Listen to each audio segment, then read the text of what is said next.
내가 문 밖에 서서 두드리노니라는 제목으로 같이 하나님의 말씀을 나누겠습니다. 오늘 본문은 소아시아 7개 교회 중에서 마지막인 라오디게아 교회에 보낸 주님의 메시지입니다. 앞서 서머나 교회와 빌라델비아 교회는 칭찬만 받은 교회로 말씀을 드렸습니다. 그에 반해서 오늘 라오디게아 교회는 어떤 칭찬도 없고 책망만 있을 뿐인데, 그것도 굉장히 강한 책망만이 남아 있습니다. 라오디게아 교회의 편지를 명하시는 주님은 14절에 아멘이시오 충성되고 참된 증인으로 묘사되고 있습니다. 이는 거꾸로 라오디게아가 그렇게 하지 못했음을 애둘러 말씀하고 계시는 거죠. 주님은 참되고 충성된 분이시지만 라오디게아 교회는 충성되지도 참되지도 못한 교회였다는 것을 말씀하시는 겁니다.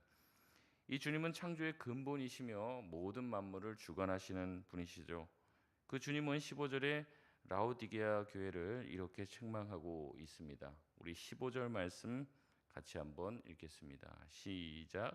내가 내 행위를 아노니 내가 차지도 아니하고 뜨겁지도 아니하도다. 내가 차든지 뜨겁든지 하기를 원하노라. 아멘. 주님은 다시 한번 매번 교회들마다 내가 내 행위를 안다라는 말씀을 하시며 시작을 하십니다. 우리의 상황을 다 알고 계시고 우리의 마음을 알고 계시다는 것이죠. 주님은 우리에게 아무 관심이 없는 분도 아닙니다. 우리를 내버려 두시는 분도 아니죠. 우리를 잘 알고 계시고 심지어 우리조차도 모르는 우리 자신의 실체를 알고 계시는 분이 바로 주님이십니다. 주님은 그런 모든 사정과 속내를 다 알고 계시기에 오해할 일도 없으신 분이시죠. 라오디게아 교회를 향한 주님의 일성은 그래서 우리에게 충격적입니다. 주님은 내가 차지도 뜨겁지도 아니하다라고 얘기합니다. 그러면서 차든지 뜨겁든지 하기를 원한다라고 하시죠. 그렇게 말씀하시며 16절에 내가 미지근하기에 내 입에서 너를 토하여 낼 것이다 라고 경고하십니다. 라오디게아 교회의 영적 실태는 차갑지도 뜨겁지도 않은 미지근한 모습이었습니다. 보통 저도 이 본문을 가지고 이제 설교를 하는 기회가 있거나 또 제가 들었던 많은 설교의 내용을 들으면 거의 이런 것입니다. 이렇게 미지근한 신앙을 가지면 안 된다. 주님이 토하여 내시니까 어떤 신앙을 가져야 된다는 거예요. 뜨거운 신앙을 가져야 된다. 저도 그렇게도 설교를 많이 했습니다. 그러나 주님은 차갑든지 뜨겁든지 하라라고 말씀을 하시죠. 그러니까 뜨거운 거를 강조하시려면 뜨거운 신앙을 가져라 그렇게 얘기하시면 되지, 미지근하지 말고 뜨거운 신앙을 가지면 되지, 차갑든지 뜨겁든지 둘 중 하나만 하라고 말씀을 하시는 거죠. 그러면서 둘 중 하나라도 어떻게 보면 해라 이런 말씀이십니다. 제가 이 부분의 주석들을 좀 찾아보고 또 이 라오디게아 교회의 배경과 지역의 상황들을 보니까 조금 이해하게 되는 부분이 있었습니다. 이게 뭐냐면 이 라오디게아 그 지역 자체가 그런 거예요. 이 히에라폴리스라고 하는, 우리가 이제 성지순례를 가면은 보통 그쪽도 들린다고 그래요. 히에라폴리스 그쪽에 뜨거운 온천물이 이제 흘러내려옵니다. 그래서 성지순례 가도 거기서 온천을 한다고 그렇게 얘기하시더라고요. 거기서는 이제 온천물이 뜨겁게 흘러내려오고 골로새에서는 굉장히 시원한 물이 이제 흘러내린다는 거예요. 그래서 이제 사막 지역이고 굉장히 건조하잖아요. 그래서 골로새 지역에서 흘러내려오는 그 물이 나그네들이나 많은 동물들에게 굉장히 이제 생기를, 막 우리도 더운데 물 한 모금 먹으면 굉장히 몸 전체가 다 개운해지는 것처럼 그렇게 생명력을 북돋워주는 그런 차가운 이 냉기가 담겨 있는 물이 흘러내리는 거예요. 근데 이 물이 어디서 만나냐? 이 라오디게아 지역에서 만나는 거예요. 그래서 미지근해갖고 섞여서 이거는 뜨거운 것도 아니고 차가운 것도 아니고, 뜨거운 물은 뭐예요? 온천이 돼서 사람들을 치유하는 그런 어떤 용도로 쓰일 수 있고, 시원한 물은 지치고 더위에 이제 기운이 빠져 있는 사람들에게 생기를 불어주는 그런 역할을 하는데, 미지근한 물은 어때요? 쓸데가 없는 물이 되는 거예요. 쓸데가 없는 물. 주님은 말씀하시는 거죠. 너희가 뜨겁든지 차갑든지 해서 어떤 식으로든 쓸모가 있는 유익한 교회, 어떤 교회는 이제 작지만은 하나님의 말씀을 지키면서 아주 하나님께 칭찬받는 그런 교회가 되는 거잖아요. 또 어떤 교회는 나름대로 하나님이 주신 달란트를 가지고 쓰임을 받는 교회들이 각자가 다 있습니다. 각자의 장점들, 단점들 뭐 그런 것들이 있는 거죠. 근데 라오디게아 교회는 지금 어떤 상태냐? 그들의 모습을 봤었을 때는 물처럼, 그 지역의 물처럼 미지근하여 아무 소용이 없는 물처럼 되었다라고 그들을 책망하는 거죠. 어떠한 특장점도 없고 뭐 잘하는 것도 없고 하나님 앞에서 특별하게 특출난 것이 없어서 아무 개성 없는 교회, 어떤 역할도 감당하지 못한 교회가 되었다는 거죠. 근데 또 하나의 문제가 있습니다. 그것은 그들이 자신이 어떤 영적 상태를 가지고 있는지 전혀 모르고 있다는 것. 그것이 문제였다는 거죠. 17절 말씀 같이 한번 읽겠습니다. 시작. 내가 말하기를 나는 부자라 부요하여 부족한 것이 없다 하나 내 공고한 것과 가련한 것과 가난한 것과 눈먼 것과 벌거벗은 것을 알지 못하는도다. 아멘. 라오디게아 교회의 문제는 하나 더 있었습니다. 그게 무엇이냐면 자기 자신의 상태를 잘 모르는 거예요. 그들은 스스로 뭐라고 얘기했습니까? 나는 부자다라고 얘기했어요. 나는 부자라서 부족한 것이 없다라고 이야기했습니다. 그러나 주님의 평가는 여기서도 갈립니다. 뭐라고 얘기합니까? 너의 영혼이 곤고하다, 가련하다. 너는 부요하다고 얘기하지만 네 영혼의 상태는 아주 가난하고 눈멀었고 벌거벗은 수치의 상태이다라고 말씀을 하십니다. 겉으로 봤을 때는 부유했는지 모릅니다.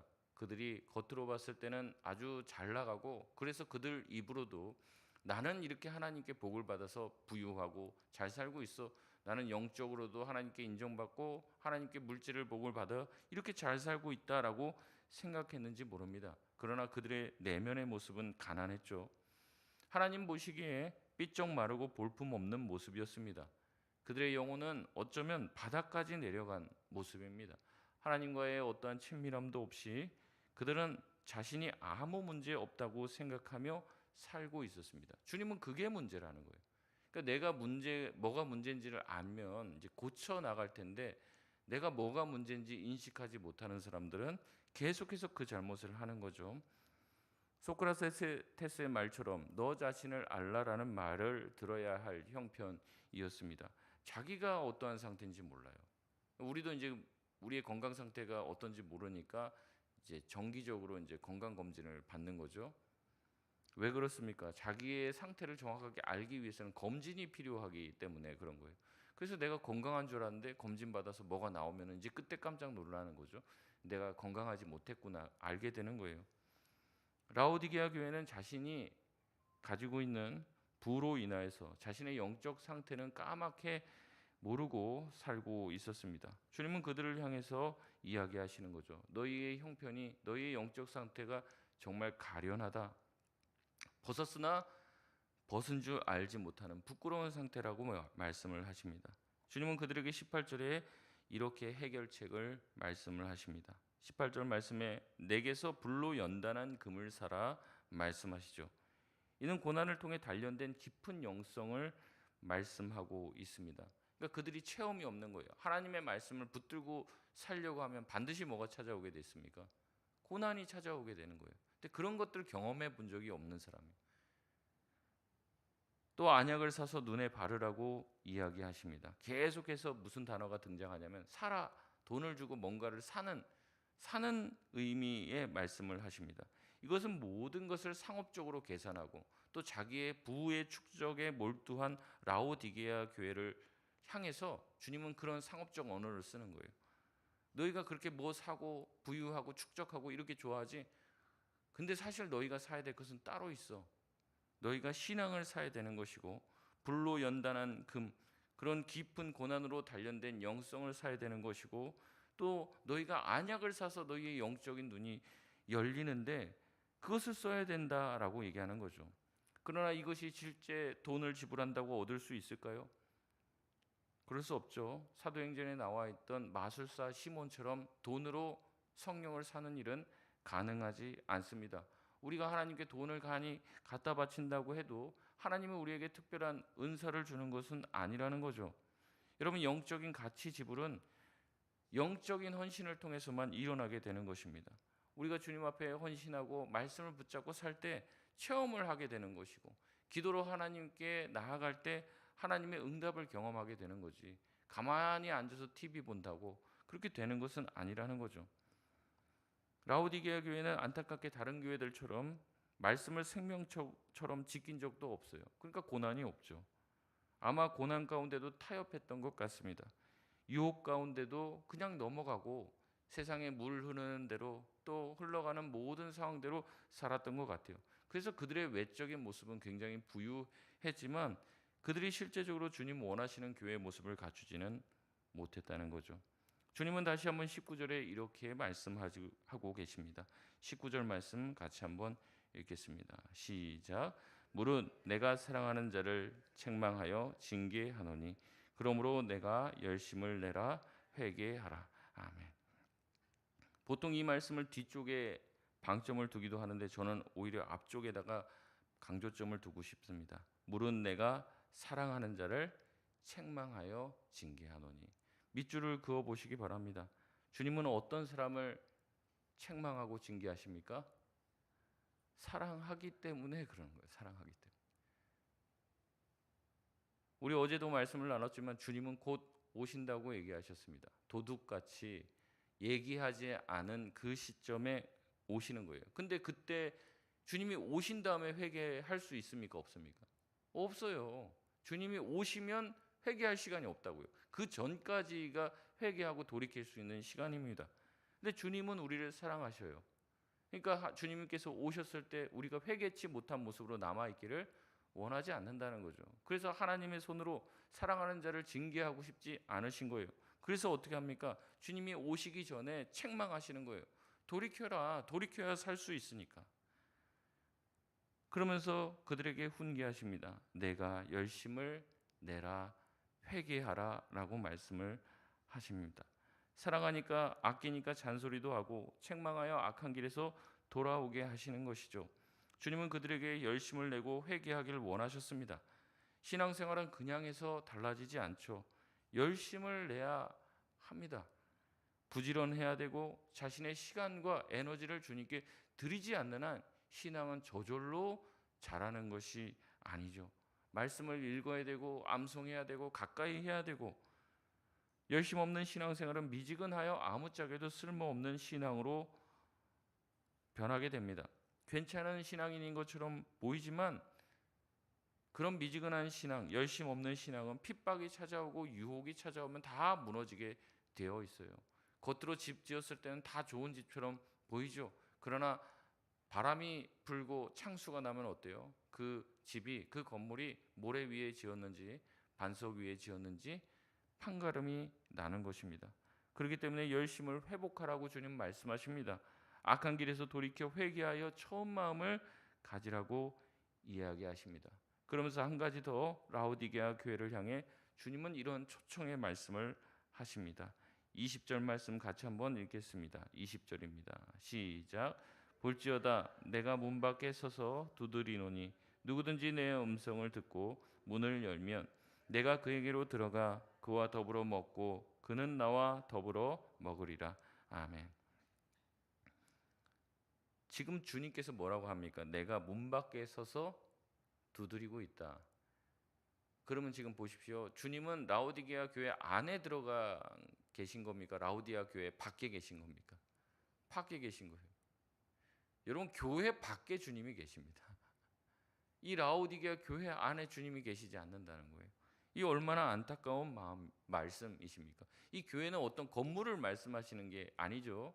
우리 각자 개인이 또 주님 앞에 성전이고 교회라고 했을 때 우리 마음 밖에서 주님이 문을 두드리시는 거예요.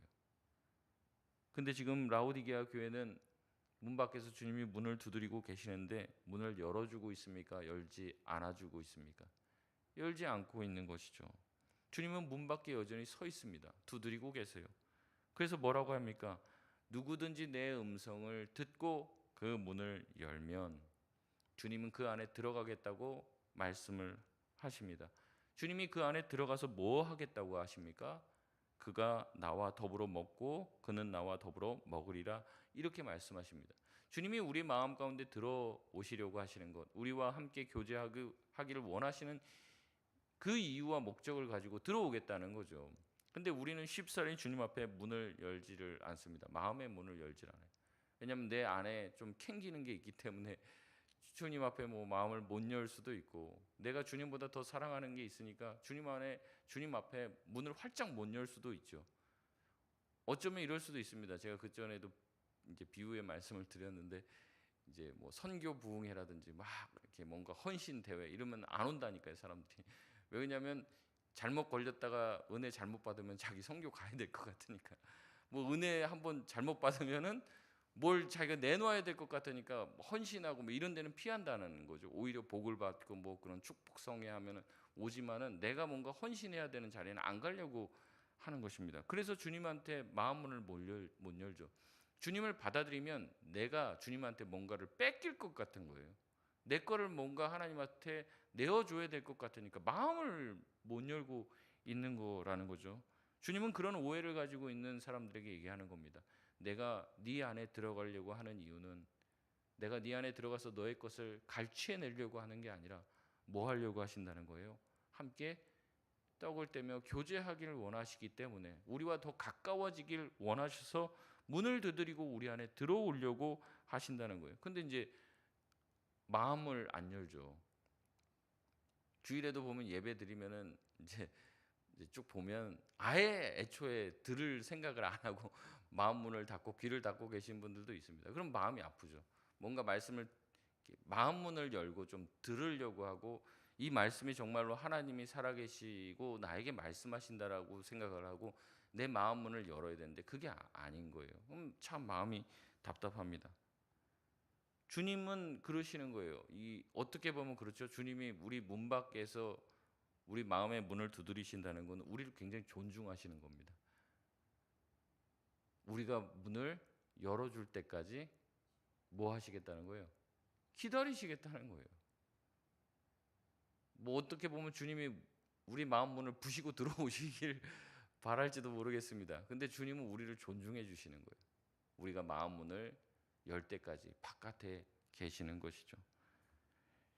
여러분, 주님께서 우리 문 밖에 문을 두드리고 계십니다. 말씀으로 두드리시고 또 주변에 있는 사람들을 통해서 말씀으로 우리에게 권면하시죠. 더 헌신하라고, 더 주님을 사랑하라고, 회개하라고, 돌이키라고, 옳은 길을 가라고, 주님 기뻐하시는 일을 하라고 두드리시는데 우리는 어때요? 그 주님의 말씀을 받아들이고 내 마음 깊은 곳에 그 말씀을 모시지 않고 그냥 바깥에 세워놓는다고요. 좀 생각 좀 해볼게요.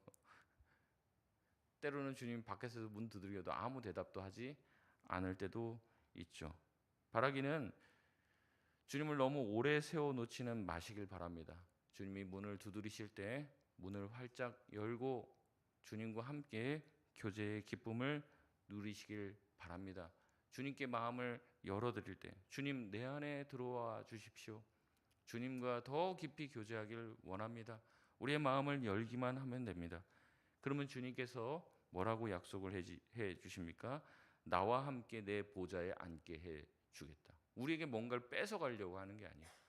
주님께서는 우리를 주님의 보좌 옆에 앉혀주겠다라고 얘기하는 거예요. 이 보좌라고 하는, 또 특별히 요한계시록에서 보좌라고 했을 때는 세상을 다스리는 권세를 얘기하는 거예요.